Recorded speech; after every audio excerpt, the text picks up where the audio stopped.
Somebody behind the desk is actually doing the work. That's right. I just show up and you do the work. Can you look at this side? We also get to see you. David, very nice to meet you. Thank you very much for doing all this. Thank you. Oh, Great, thank you. hello, everybody. Here we go. Come on, girl. We gotta go Okay, in. I'm coming. I'm Christine.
Card-carrying liberal, and your MC for tonight.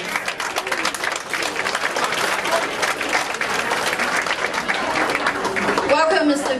Ignatieff, to the Trinity Spadina riding, the heart of Chinatown, and a very diverse community. And thank you for visiting us. We know you've been very busy crisscrossing Canada, reaching out to neighborhoods, bringing the message of the Liberal platform to each and every one of us. And we all know we want change in the next election. We want the Liberal Party to be once again to be the party of Canada.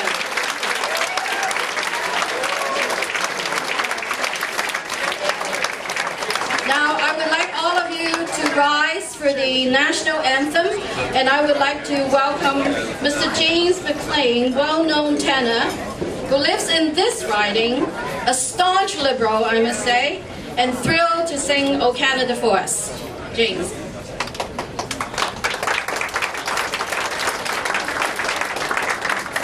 O Canada, our home and native land, true patriot love, in all thy sons command. With glowing hearts we see thee rise, the true north, strong and free. From far and wide, O Canada, we stand on guard for thee. God keep our land glorious and free. O Canada, we stand on guard for thee. O Canada, we stand on guard for thee.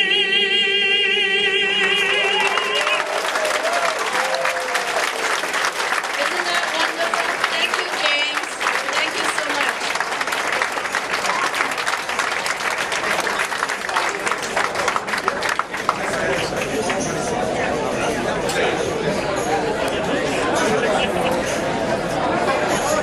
Now, we would like Mr. Ignatieff to settle down a little bit and enjoy the cuisine of this restaurant.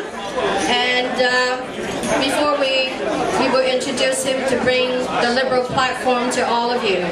So this is good news. Dinner is served. Thank you.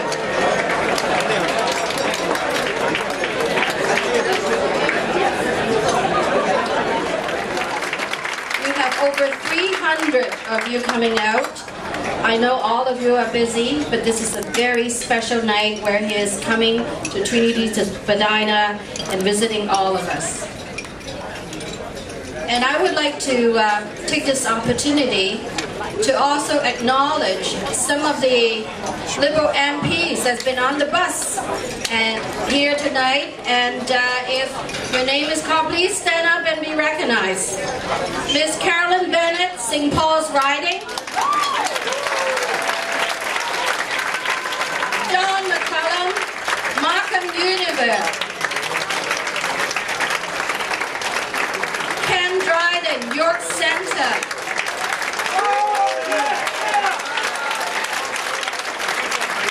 Maria Nina, Regis East York. Yasmin Mackenzie, Don Valley East. Gerard Kennedy, York Parkdale High Park. Christy Duncan, Etobicoke North. Bonnie Crombie, Mississauga, Streetville. Rob Oliphant, Don Valley West.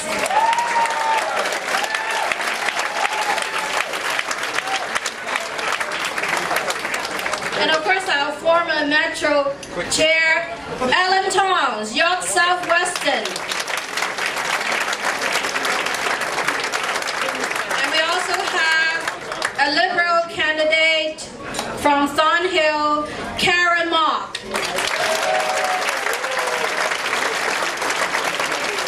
Welcome all of you to this Liberal Party. Now, also putting together this 300 guests together is no small task within shorter than 2 weeks. And of course, the person that's heading up this task is Christine Innes.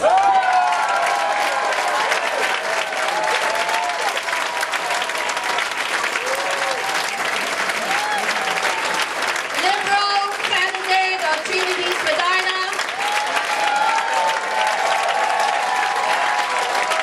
And we would like her to represent us in the next election.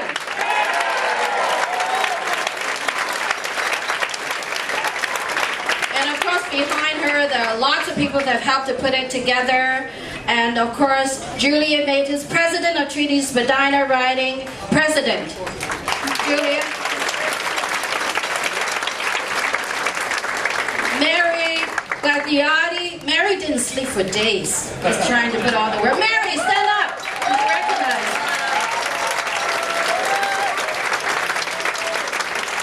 And also Greg Wong. Greg, where are you? And of course, many, many volunteers that have helped out. And please give them a round of applause.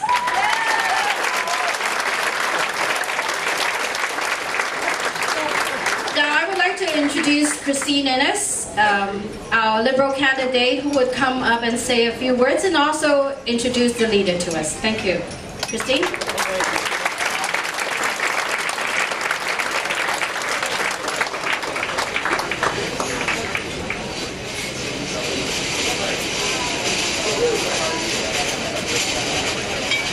Good evening, everybody.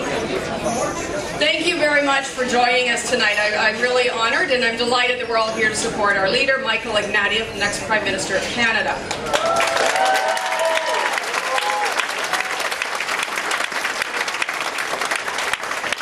Before I continue, I want to do a quick thank you to Sharifa for her work both in MCing and all the other things she does behind the scenes. And there was one candidate here this evening as well from Kitchener, Karen Redmond, who also should be acknowledged.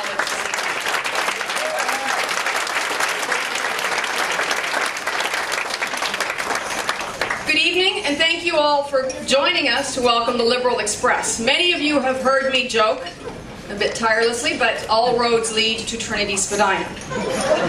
It's no surprise the bus is out front. What you don't know is how much time Michael and Susanna kindly spent in Trinity Spadina today on College Street in front of the Chin Building, on Little Italy, a little Caravana dance down on Queen Street West. It's pretty good. Not so good. No, I checked with the Caravana Queen afterwards. She was very impressed. So thank you, Michael and Susanna, for sharing so much of your time with us today. I'd also like to thank members of our Chinese community here and our team of volunteers for putting this event together. Thank you very, very much.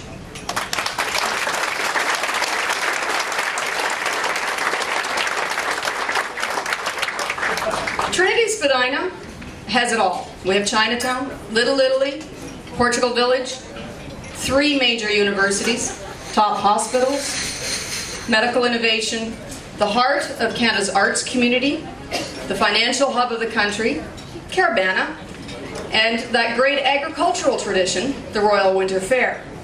It's an exciting and very Canadian riding in its diversity, in its challenges, and in its opportunity. It's a riding that particularly needs the vision and inclusive approach of the Liberal Party and of Michael Ignatieff.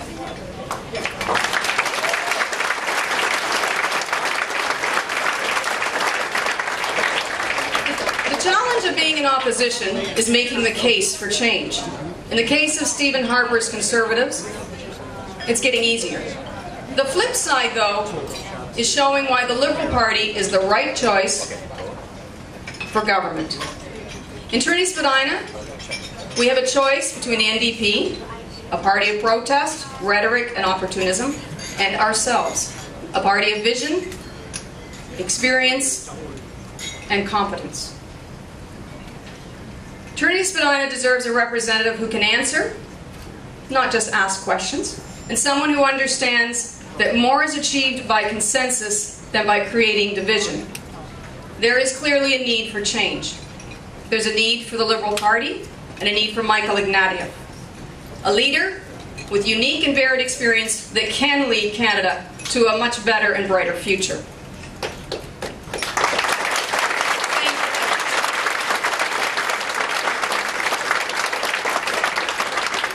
This is a man who can sit comfortably in any environment. The United Nations, classrooms of top universities around the world, behind the pen of some of our most insightful historical and social commentary of our times, behind a journalist's microphone asking questions, in Parliament asking even tougher and more important questions, and in our backyards, our banquet halls, our soccer fields, our homes, sharing a coffee or a beer, and a conversation, an unscripted conversation about the topics of our choosing and the topics that matter to all of you. Conservatives somehow try to tell us that Michael's out of touch. In my view, it's hard to imagine a person more in touch. Michael's as Canadian as they come. He understands the varied fabric of our country, its sweeping history and landscapes, the potential of its people, its place in the world both from within our borders and from the perspective of others. He's a loving husband and a parent. He's someone that understands family, community, and compassion are integral to Canada's future. There's more than a little irony in my view that we desire the best and the brightest to lead our country. Then he is subjected to the dumbing down of politics by the other parties. The Liberal Party, Michael Ignatieff, is different. Stephen Harper only consults himself. Michael, it sounds like there's some agreement to that suggestion. Michael consulted not only the top minds of our country, but thousands of people just like us at a conference in Montreal earlier this year. Stephen Harper only speaks in controlled, safe environments. He attacks those who disagree with him. Michael brings together and respects people from all walks of life. So tonight, we are very pleased here in Trinity Spadina to have Michael and Susanna here with us to share the Liberal vision for Canada. So I ask you to please welcome me in joining journalist, author, teacher, parent, husband, friend, and leader of the Liberal Party of Canada, the Honourable Michael Ignatieff.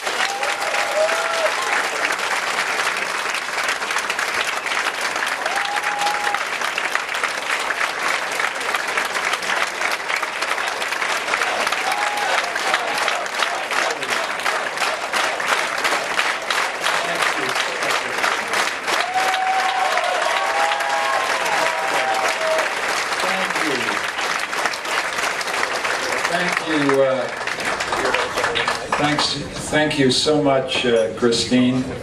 I was very touched to be introduced as a husband. I do have my beloved Susanna with me today, and if you're married to me, you have difficult moments. And she had a very difficult moment this afternoon when, in front of Queen Street, in front of much music, the Carabana Queen asked to dance with me. Susanna looked skywards, didn't know what to do, and just watched me make a damn fool of myself for about 10 minutes. She tried to stop me, but I didn't listen. But the Carabana Queen was very generous, I might add. I don't think I have much future in dancing, but I sure hope I got a future in the leadership of this party.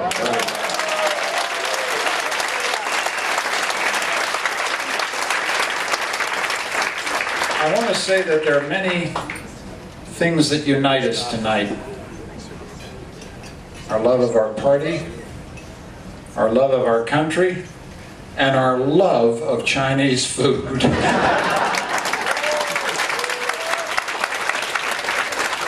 mean that in all seriousness. I want to thank all the wonderful people who've put the meal on tonight. I want to thank them for their hospitality and kindness to us. I want to thank all the people who've served. I want to thank all the people in the kitchen who work without recognition. And in a larger sense, if you'll allow me, I want to thank the Chinese community for the incredible contribution that they make to our stomachs. It's just a wonderful thing. And and it's much more than to our stomachs. Many members of the Chinese community have been in this country for 5, 6 generations, much longer than the Ignatieffs. The Chinese community built this country, rail by rail. They knew persecution, they knew discrimination, they knew exclusion from the vote. We don't forget those things. We remember with enormous gratitude how much our country has been made stronger for more than 100 years now by the contribution from a truly great civilization. And I know that there are many people in this room not of the Chinese community, but I think we ought to all acknowledge the immense contribution of the Chinese community.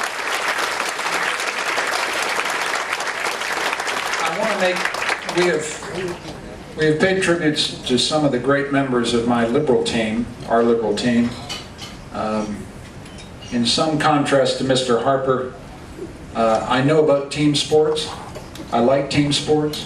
I like teams. I like playing with a team. I like leading a team. I like being inspired by a team. And I thank my team for being on the road with me in the Liberal Express. Thank you, everyone.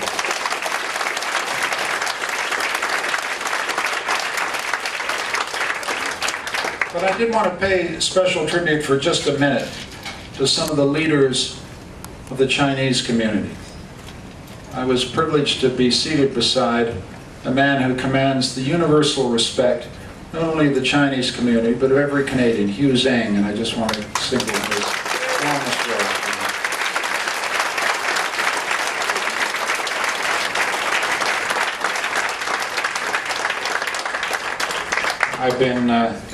I want to thank Greg Wong, who's always there. Greg, thank you so much for your contribution.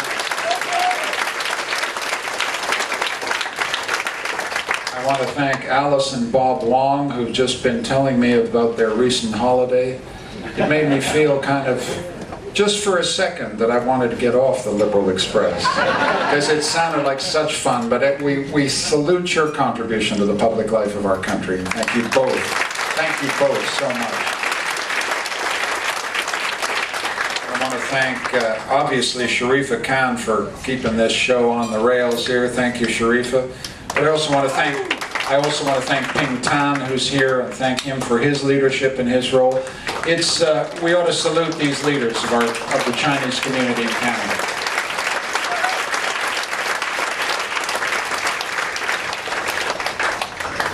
There you are. Sir, great to have you. I want to talk about a couple of things. I want to talk about going to China. I thought you'd be interested. It's an important way of distinguishing my vision of the country from Mr. Harper's. I was privileged to go to Beijing and Shanghai with members of my Liberal team. And we were received at the very highest level by representatives of the Politburo of the country, business leaders. And they all said a couple of things. They said Canada was missing for 4 years. Canada was missing. Under Mr. Harper's leadership, for at least almost 4 years, Canada was missing. And all of them said another thing.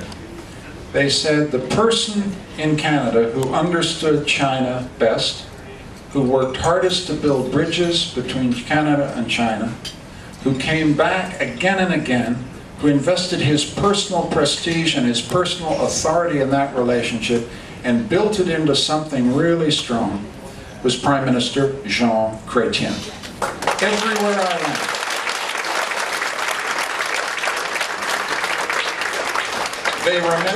They remembered Pierre Trudeau. They remembered and respected Mr. Martin. But of all the people they singled out, Jean Chrétien was the one they remembered with the deepest personal affection. Relations between countries are always relationships between people. Jean Chrétien understood that. Jean Chrétien built a relationship.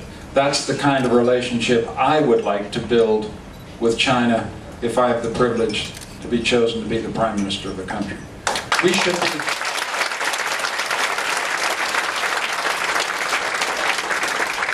should be immensely proud of the liberal tradition here. This is where the liberal tradition shows what it is. A sustained commitment from Pierre Trudeau onwards to build and open doors to a society that is going to make and define the history of the 21st century. A society that is not rising, but re-rising, re-emerging again to be what it's always been. One of the greatest civilizations in the world, and now the motor of world history. When Susanna and I are walking along the Bund in Shanghai on Sunday morning and watching men flying kites and women walking backwards doing their exercise, and groups of people doing their exercises, these very slow, beautiful moments, you feel the beauty of a civilization. You see its individuality. You see its imaginative power, and you cannot escape having one emotion, which is being thrilled by what you see, being thrilled by the greatness of a civilization that has known moments of torment, moments of civil war, moments of violence, and yet has now gone through 30 years of the most sustained economic growth in its history. Of course, there are disagreements between Canada and China. And every leader has to be frank about this.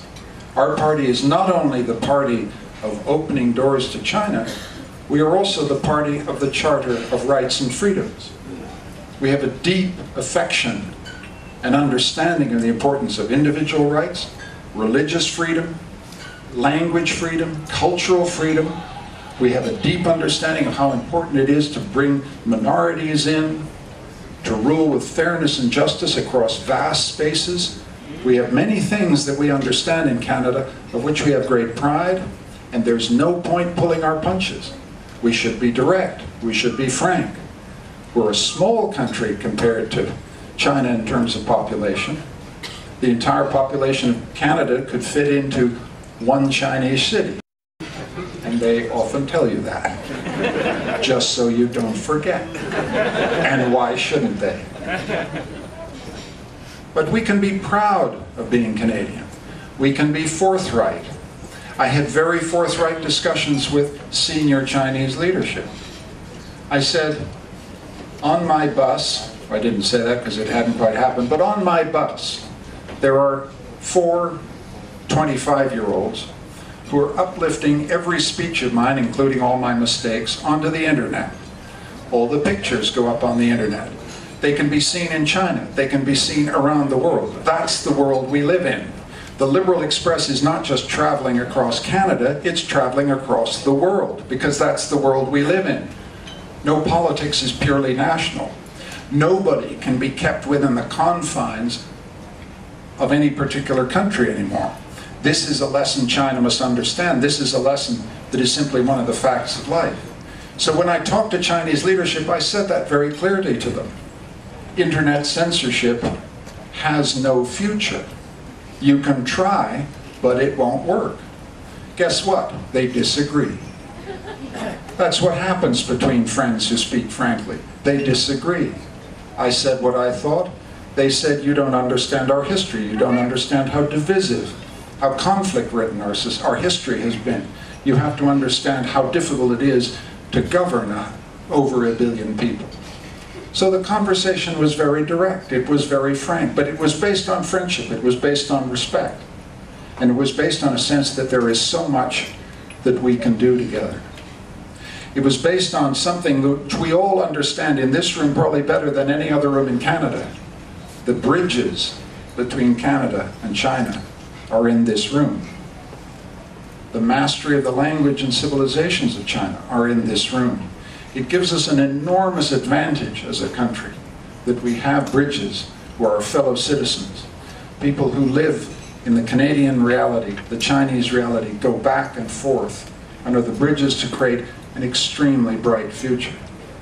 One of the things that's clouding that future are recent remarks by the head of our intelligence service, which cast aspersions on this community, on Chinese Canadians, and on the Chinese government.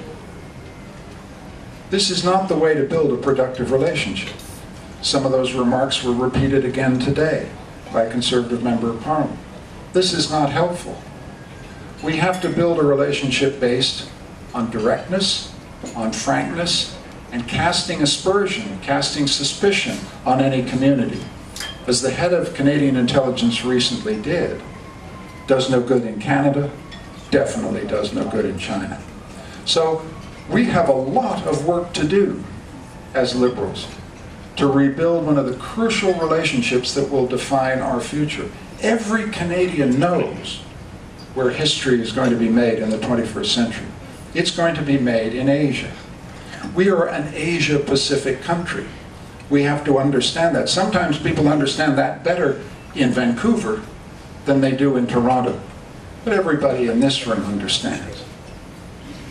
And this will change who we are. I grew up in a country that was oriented across the North Atlantic. Our relationship with Europe was crucial when I was a little boy. And then it became the relationship with the United States. And all of the axis of our identity was defined by these relationships. And now it's changed. And now we're in a new world where both China and India will define the kind of economic future and also the cultural world in which the young children in this room will grow up. So when you think about what political leadership is, it's about looking over the next hill, and the next hill, and the next hill beyond it, to see where our future will be defined and shaped. And when I was in Shanghai and Beijing, I had a strong feeling as a proud Canadian that this would be one of the places where the future of my children and grandchildren would be shaped. And we needed leadership large enough, big enough in imagination, big enough in vision to seize these opportunities. Not with photo ops, not by shutting down a city for 72 hours creating a fake lake, not by wasting $1 billion of taxpayers' money, but by the patient, visionary work of engagement and dialogue and frankness and directness and courage and truth that was marked by the traditions initiated by Pierre Elliott Trudeau and Jean Chrétien and Paul Martin. This is the tradition I have the honor to inherit. This is the tradition that every member of this caucus has the honor to inherit. This is the tradition that Christine Ennis will raise proud in Trinity Spadina. This is the tradition that we must defend and fight for in the next election.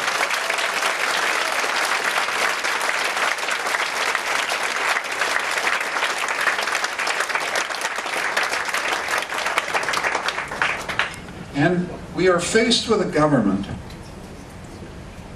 that shuts down Parliament when it doesn't like the questions which the opposition is asking, which is decided to put in question pay equity and the promotion of minorities in the public service, that has decided that it will fire public servants who disagree and harass whistleblowers who stand up and speak the truth. We've got a government that most recently and most astonishingly decided they didn't like the census. And this lays bare what this government is really all about. You choose ignorance instead of knowledge. You choose ideology in place of fact. You'd rather know less about Canada than more, especially if it disagrees with your prejudices.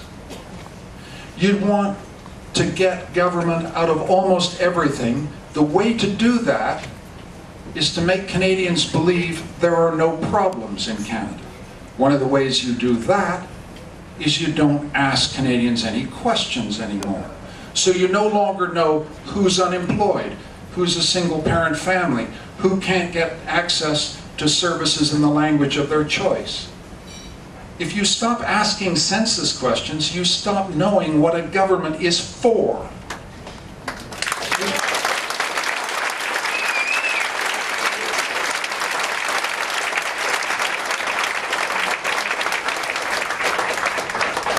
And then, when someone stands up in the public service of Canada and says, "This is crazy," the only thing honorably that he can do is to resign. And then what you do is you say, this is about invasions of privacy. You try and make this a wedge issue in which you make every Canadian suspect that they're going to invade your privacy. It's nonsense. It's nonsense. Statistics Canada has one of the best reputations in the world for protecting your privacy. And if your privacy was ever threatened, this party that I fight for would defend your freedom every step of the way. But you know it's not a threat.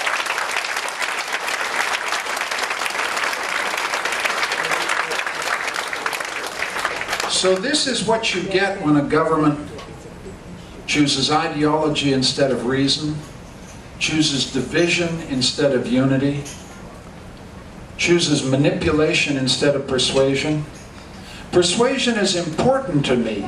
I'm doing 5 events a day in 10 provinces and 3 territories because I think we can do politics differently.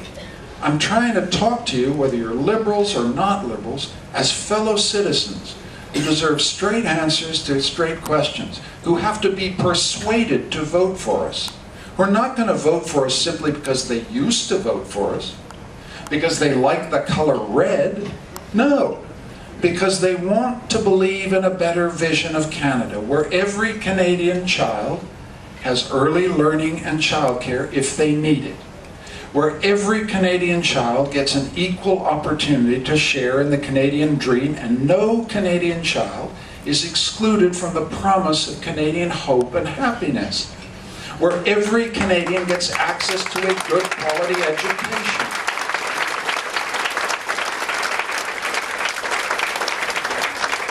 Where every Canadian can go into retirement secure in the sense that they'll be able to retire in dignity and be treated with respect.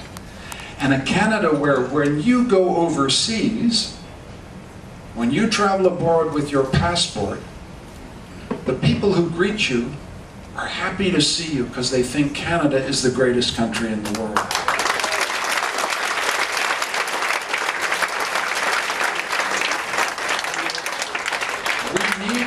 We need a politics in which we say to every Canadian, come into the big red tent at the center of Canadian life. If you're a conservative and you're wondering where the progressive, compassionate values that used to be in conservative have gone, come into the big red tent. If you're in the NDP and you're tired, as Christine said, of voting for a party that can protest but never govern at the federal level, come into the big red tent. If you want to preserve the environment for future generations, there's only one vote in the next election, and it's voting in the big red tent with us.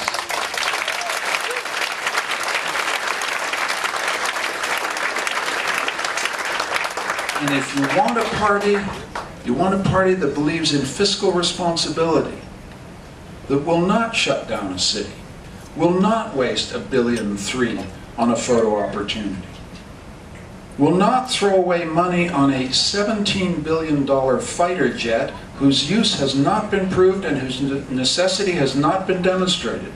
If you want a party that really cares and really understands that the money that pays for public programs comes out of this gentleman's pocket and comes out of my pocket and comes out of your pocket, and we owe you an account for every dime, you got to vote in the big red tent at the center of Canadian life.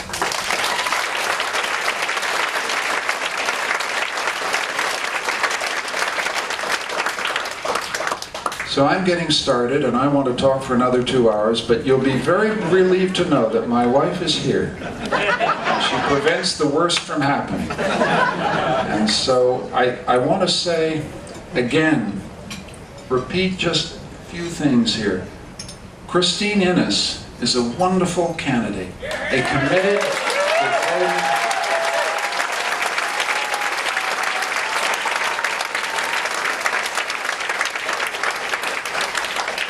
she's a mother, she's a wife, she's devoted to public service. She's been a Liberal forever. She commands the respect of everybody in this room. But she is not going to be elected. This is going to be a dogfight. Let's be honest. Let's be clear. This is a battle. This is a battle. We got to fight here. We're not going to win it sitting around. We're not going to win it having delicious Chinese meals. We're going to have to work. And you know what that means. You're going to have to go up and down the street with Christine. You're going to have to knock on doors. You're going to have to talk to your neighbor. You're going to have to talk to that cranky conservative down the end of the vote who just might be able to come over. You're going to talk to that NDP voter who's tired of Olivia Chow and all that nonsense. And tired of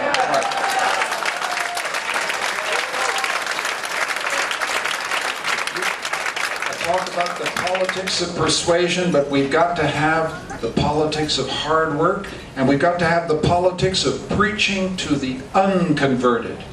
Liberals talk too much to liberals. It's time to talk to other people. Reach out. Come on in to the big red tent. Come on into the center of Canadian politics, because Stephen Harper's walked away from the center. He's going to the right. Jack Layton's going to the left. We need to reclaim, we need to own the center, give Canada compassionate, responsible government. The only way to do that in Trinity Spadina is elect Christine Innes as the next member of Parliament. Thank you very much.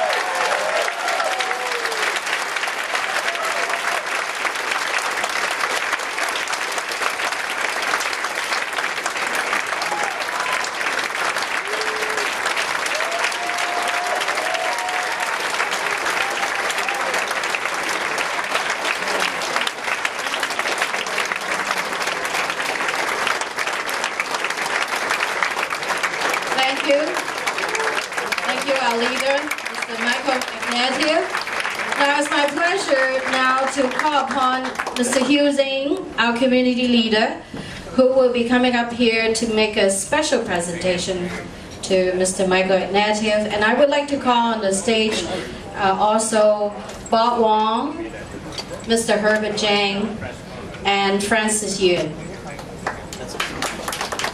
Come along here and present this to our leader, which is hung up this robe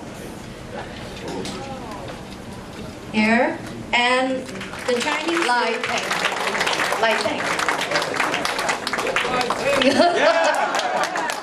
So I would like to interpret this philosophical slogan, which is actually a message from you to the audience here and also all the community at large. So this wording means, this world belongs to the public. Me, you, him, and her. Regardless of color, of your skin, your place of birth, or your religion or age. I would work on this political path in the coming years and hope that I will have your blessing and support, and sincerely Thank you for all your support, Michael Ignatieff. Yip Lai Ting.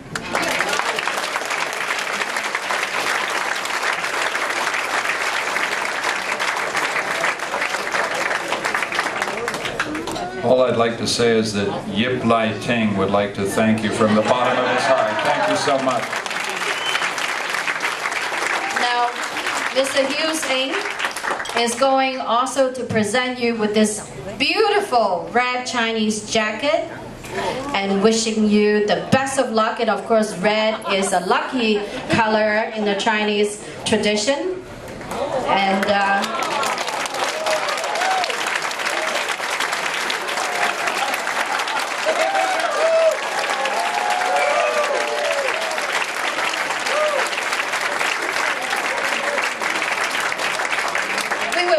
to wear it not just for Chinese New Year, but all the time. And also, Mr. Hughes presented to you also a special crafted Chinese stamp for you and seal, and it with the name Yip on it.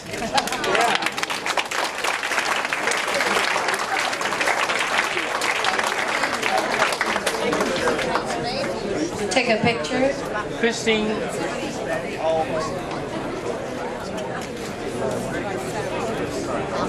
Hey David, did you, after you finish?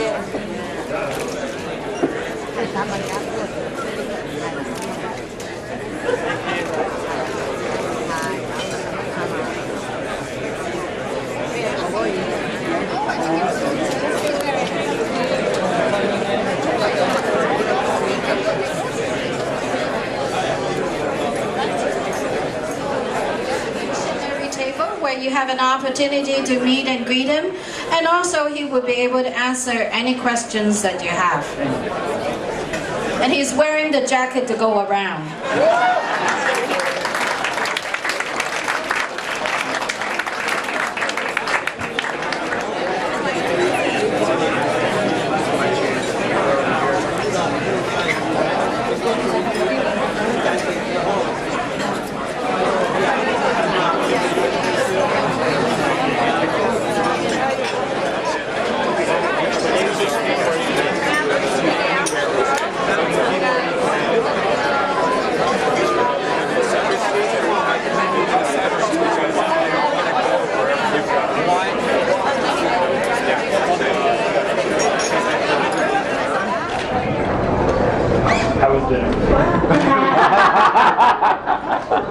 Aaron, I didn't get any.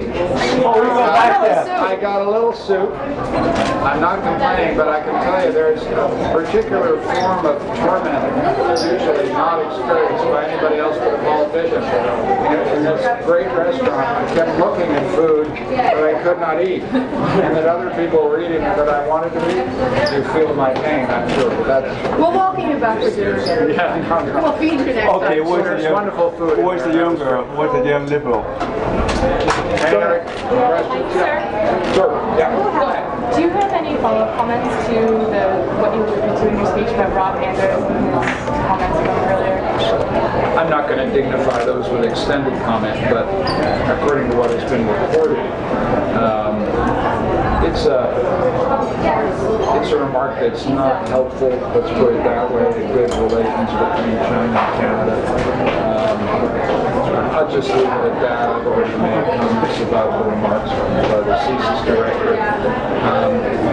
It's unprofessional, this is what it is. These are professional relations between two great countries. And the Chinese are entitled to be treated with respect, number one. Number two, the Chinese community in Canada and politicians of Chinese origin in Canada, etc., are entitled to be treated with respect. Some of the comments made in the last month, especially on the eve of President Hu Jintao's visit, were not constructive, that's all. I mean, and if you're running a serious relationship with a serious country, you don't say those kind of things. I mean, it's clear, as I've said in what I said tonight, In private discussions with Chinese leaders, there are a number of things that need to be raised directly and clearly, and always will be by a liberal government. But this was, you know, as my mother used to say, it's bush league. It's not serious. And we're a serious country, they're a serious country, our relationship is serious and professional. More questions? No?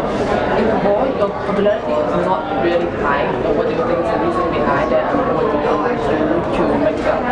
Well, it didn't seem too bad in there. More people just need to meet them. People seem happy to see me. I've had a very good 2 or 3 weeks. I find that when I get the message out, when I talk to Canadians and they see what I look like, I don't think I'm too bad. I got a lot of work to do. So why are you going to make it better? The key thing here is to earn it. The key word here is to earn it.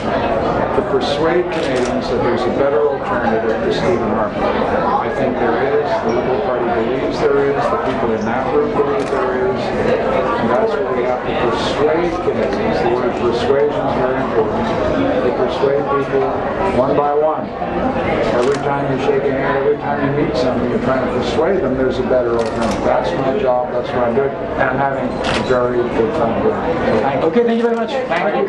Thank you for coming. I have a question as well. So, Quickly, one, and then I got to go because I got a week. You see, I didn't get anything. okay, Except soup. yeah, okay. I come from India, and I provide newcomers and new Canadians. So I want to ask you a question. What kind of work you want to see the new Canadians and just getting into this political environment? So what's the difference with liberal and conservative?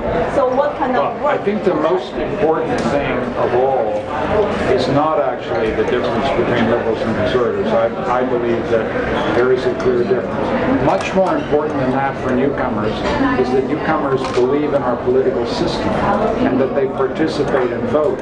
Many newcomers, especially from China and other countries, are reluctant to vote because they don't trust our democratic system.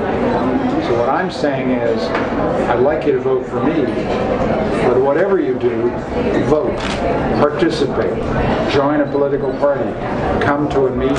That's what matters, because we want to welcome newcomers into our country as citizens, and the first thing a citizen does is vote. And that's the most important message for newcomers. Thank you very much. Okay. Okay.